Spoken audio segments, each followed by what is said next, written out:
posted last week, you were all very understanding in knowing that once you learned that I was having a very rough week. I don't have seasonal depression. It's just that a really traumatic event happened in my family, and there was a lot.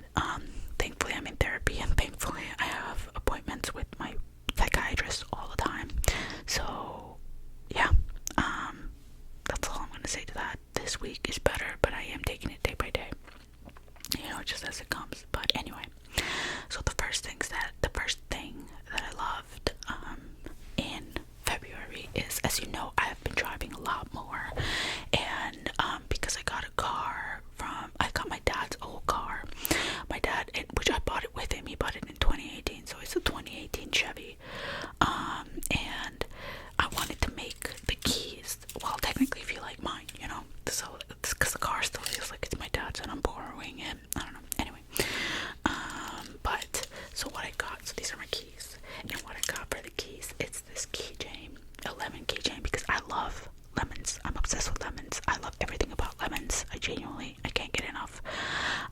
So I got a lemon keychain, but this is not just a simple lemon keychain. This has an Apple AirTag inside of it. I don't even know if you can really see it, but inside of this is an Apple AirTag. And why I chose to put my Apple AirTag on the keys is that, in case I just fucking forget them or something like that. I don't know if you can relate to this or not, but as a new driver, I forget that I'm supposed to drive. So what that means is that I sometimes forget to, like, if I'm going somewhere and by myself or whatever, I forget the keys. I'm like, okay, I'm going to the car now, and I don't have the keys. I'm like, okay, I forgot the keys.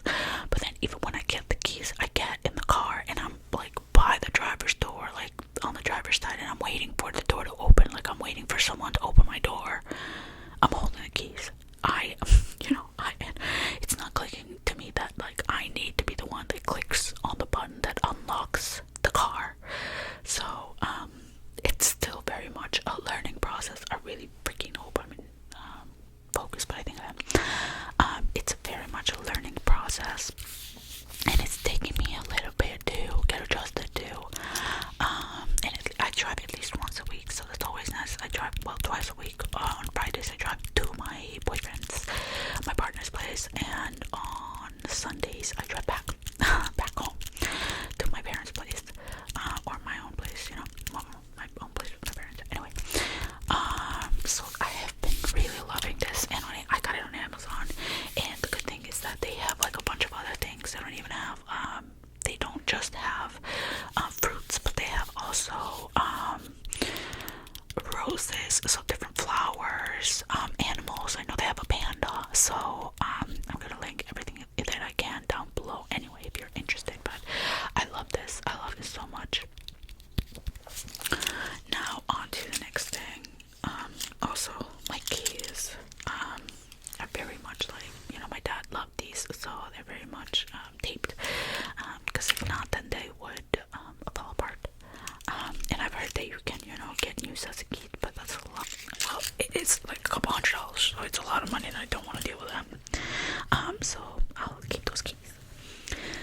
Now the next thing that I really loved, I don't know if I've talked about this before or not, but exfoliators, and especially exfoliators for pubic hair.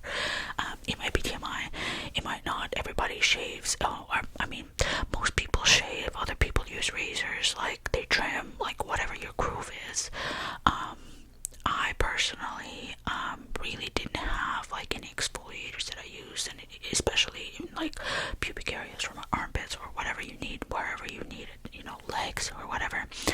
And I've been using the Dermatologica exfoliating, whatever the hell this is called, daily microfoliant brightening rice-based powder exfoliant. I bought this, is very expensive. Like, this is like $69, or either between $60 and $69. It's very expensive for this bottle, and it's 2.6 ounces. But I bought the travel size because it has less floor ounces, but it's $19, so that's what I would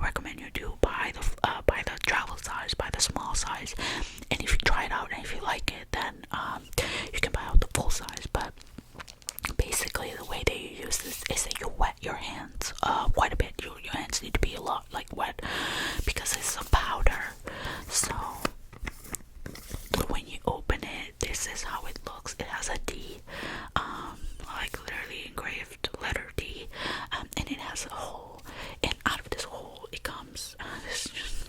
There's like powder that comes out, and I don't even know if you can, but you see.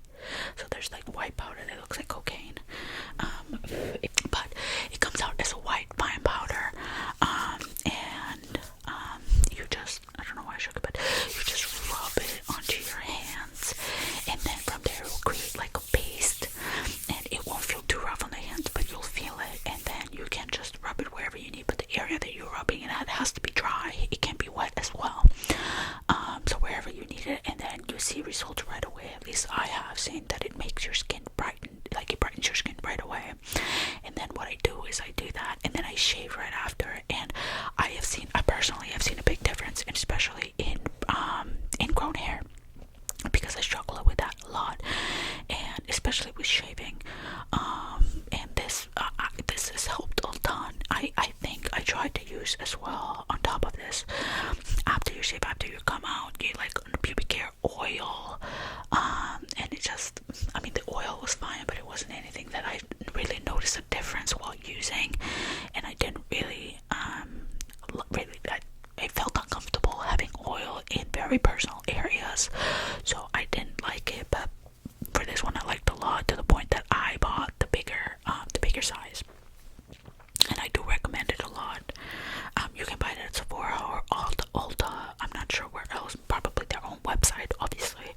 But that's the one. And for this one, I know for a fact that I've talked about it before, because actually one of you recommended this to me, and it's the Way leave-in conditioner. And the reason why I'm including it in this video as well is because I bought the full size. Usually I have, and I know it's focused on this now, which is good, but it's focused on me now. I used to have, and I still do, the mini sizes, and I just committed to the full bottle because I use it every single time after I take a shower.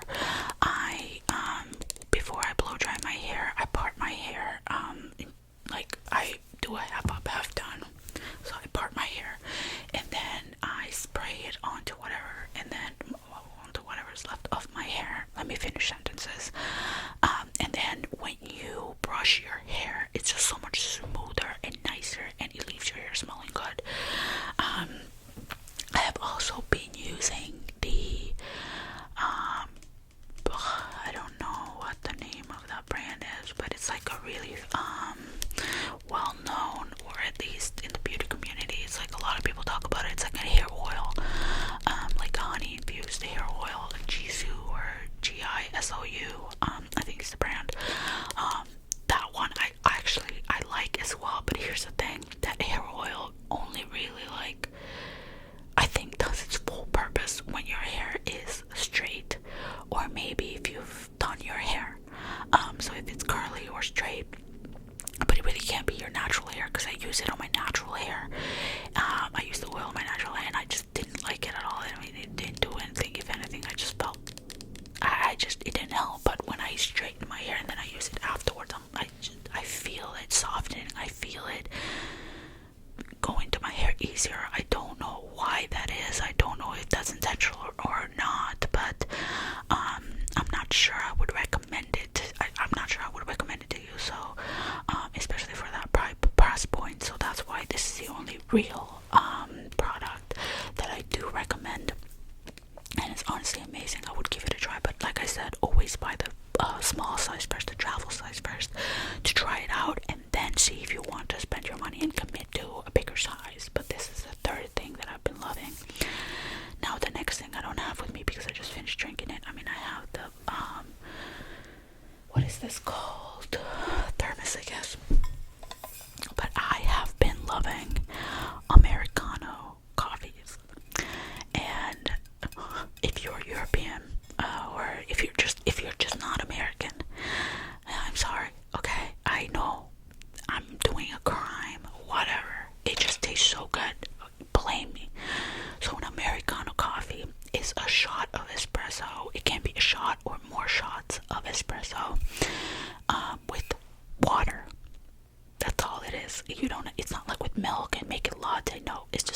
shot of espresso with water. And at first, I know it sounds disgusting. I don't think it is. I actually think it's really good. I use the way I do it. I have it iced at home. So I have an espresso machine. I use an espresso virtuo machine. I get the rich chocolate pods. I double click the Nespresso machine so that it turns into an espresso shot. And then I add 1 packet of Splenda and I mix it in. I mix it in very well before I add anything else to it. I just mix the Splenda into the espresso. And then I pour in 9 cubes of ice. And why 9? It's because Nespresso has sent us before, because you know when you spend so much they have like promotions or whatever where they give you free stuff, and they sent us an ice cube tray that makes 9 ice cubes. So I always use the full tray, and then I just whatever space there's left in my cup. I usually don't drink it this, I usually drink it in another cup, but today I had to go somewhere. I just pour water, mix it in, and that's all I have every morning. And I promise you, I think it's really good. And I think the espresso that you have it with really makes a difference, because the rich chocolate espresso that I have from Nespresso actually tastes really good. It smells like chocolate, and when you have it by yourself, in the end it leaves you like that. You know, when you have like hot chocolate, or when you have like dark hot chocolate, and you just or hot chocolate but it's like dark chocolate, and you just have that little bit of bitterness but a little bit of sweetness that it's really distinct for chocolate, especially dark chocolate.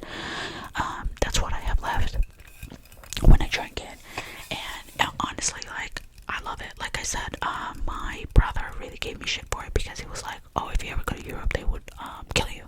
I mean, not really, but they would judge you, and oh my god, Europeans and judgment is anything new. They would judge you for anything in Europe, so whether you like that statement or not, it's true. But anyway, on to other things. I do not have a physical copy of this, but what I loved a lot, and I think I talked about it in one of the coloring videos, is I have like a book here, so I'm going to talk on that, but it's a book. It's The Women by Kristen Hanna. This book talks about the women who served in the Vietnam War, the American women who served in the Vietnam War, specifically the nurses. It follows a story of one nurse in particular, and why she decided she was going to join the army, if I'm not mistaken, and become an army nurse, and her journey through that, from the moment she made the decision until the moment that she came home as a veteran after 2 tours. So 2 tours means 2 years in the war. I've never really thought about, I mean, I am 26 years old, going on to 27 this year. I'm Albanian, and I was born and raised in Albania, so the Vietnam War has never really been a point where I've really thought about it. I knew it was if in the grand scheme of things, it was a pointless war, but aren't any wars pointless at the end of the day? And I just really hadn't had a chance to really learn much about the war, or just the experience of the people who went into war. I just went on to it just thinking, okay, this war was pointless, just like the Korean War and whatever, let's just get over it, right? But then when I read this book, when I listened to it on Spotify, I listened to it on audiobook, I listened to it on Spotify, it was an audiobook, there you go. It moved me in every way it could have. It made me think about ways that I hadn't thought about before, about the sacrifices that people make, and especially not just any type of people, poor people. It made me think of the sacrifices of everyone who joins a military or any form of I don't know, Navy, military, Marines, Air Force, whatever you want to name it. These are in the US, but outside of the US as well, and the sacrifices that people make, and especially the women, and what it means to be a nurse in the army and a nurse in a war. It had a beautiful love story, several beautiful love stories in this book that I resonated with, and in the end it dealt with a lot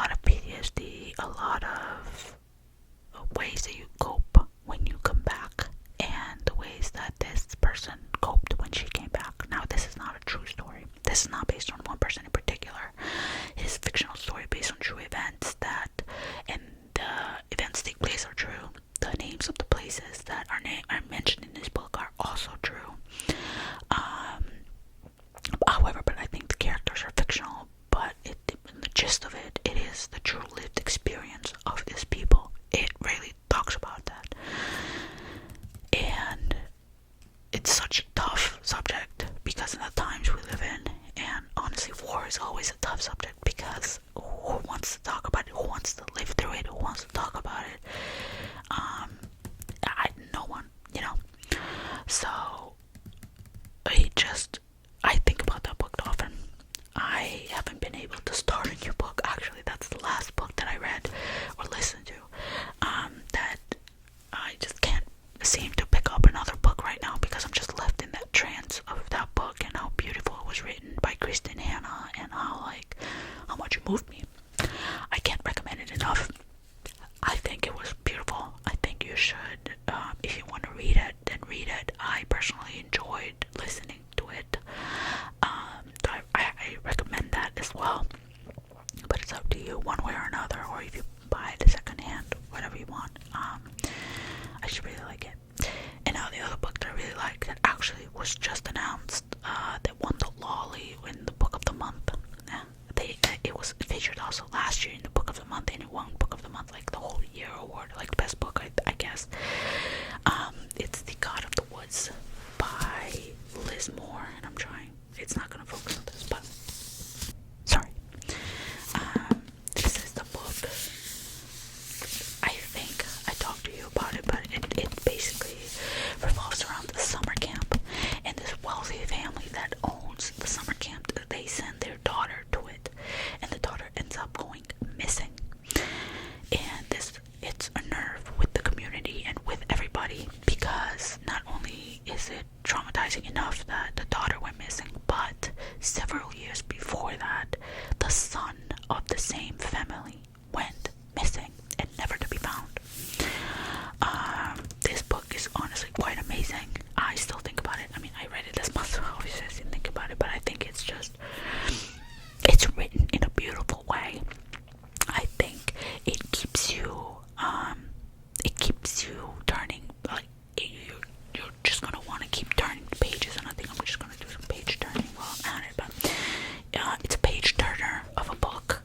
The way that the chapters are written, they just jump from, it's a non-linear storyline, so it could be from one year to the other, or from one decade to another decade.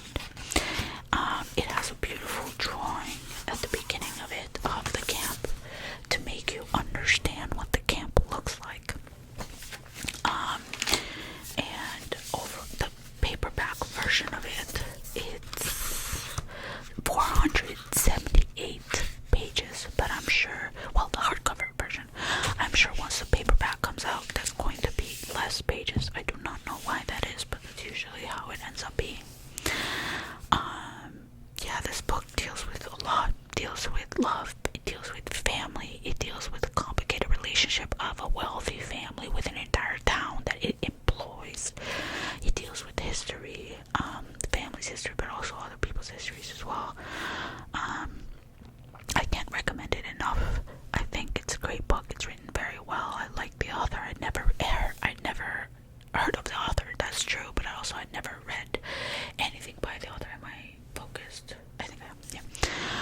I'd never read anything by the author, but I won't let this book be the last thing that I read from Liz Moore. I want to read more of what she puts out, because I thought that she writes in a very beautiful way, but in a way that it's, appeals to everyone, and that's what I love about authors personally. So this being the sixth thing that I liked, I have one thing left, and that is my sunglasses, my prescription sunglasses. I just got these sunglasses this month. So I have a very high prescription. I think both eyes are -8, but one of them is -8 point something and the other one is -8 point something else. So what that means is that I really can't see at all. Hold on, that was strange. But so what that means is that I'm blind. I really can't see. And what that also means is that every year when I have to go for an eye exam, I pay a ton of money to have my glasses, because of my prescription. I pay as much money as you can. I pay as much money as you can to have the lenses themselves. So these glasses, they have the lenses as thin as they could be, and I'll show you in just a second. I can't see shit right now, but I don't know if you can see, but they're still thick, but they are not 8th level of thickness. And the way that the place I go to, I think, and the way that my vision insurance works is that the first pair of glasses, it's covered, but the second pair, I don't think it is. And these were technically a second pair, so I had to pay for it really separately. The frames themselves, they're Longchamp, and they cost me $150. And then the lenses, I don't remember. It's convenient, isn't it? But these are the glasses. I really like them. I'll pull them on for you again. I'm still focused. I'm so traumatized. I'm telling you, this is how they look. Now, I don't know if you like them or not.